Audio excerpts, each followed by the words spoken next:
I came to India chasing peace, and maybe something deeper. I'd heard stories about Varanasi, of moksha, burning ghats, ancient rituals, but nothing prepared me for what actually happened.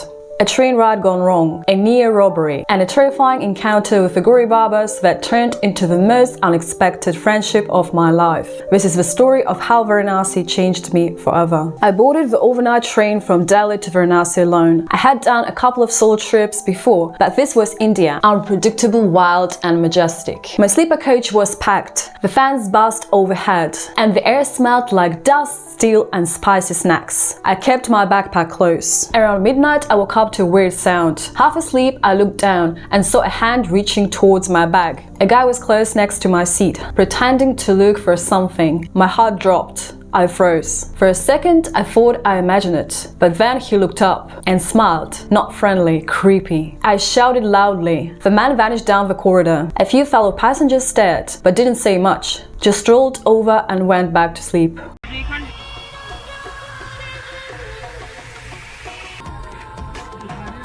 Sorry for disturbing you. Have a good day. Bye-bye. I got some whiskey left. And just for me. What happened? Close your camera, please. Close your camera.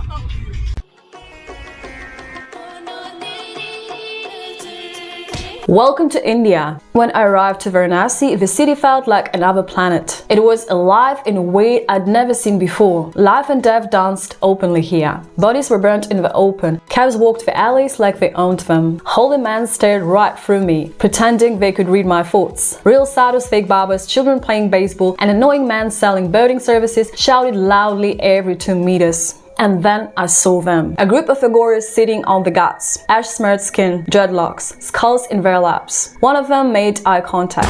I looked away instantly. They weren't like any other sadhus. They looked dangerous. That night I couldn't sleep. I kept thinking about a man on the train. I left my hostel and walked towards the ghats. It was nearly midnight. Varanasi felt like a ghost town, except a fire on the cremation ground still burned. And there we were again, the Aghoris. One of them, tall, eyes glowing in the firelight, looked at me and said, "Come." My legs moved before my brain did. I sat at the distance. He handed me a small bowl of tea. I hesitated. "Drink, no poison, only trust," he said. I drank it. Bitter, earthy, weirdly calming. That's where it began. The next hour felt like a lucid dream. The Aghoris began chanting. One of them painted ash symbols on my forehead. Another sprinkled water of the Ganges on my feet. It wasn't a show, it was real, deep spiritual raw. They told me they live beyond fear, beyond ego, beyond shame.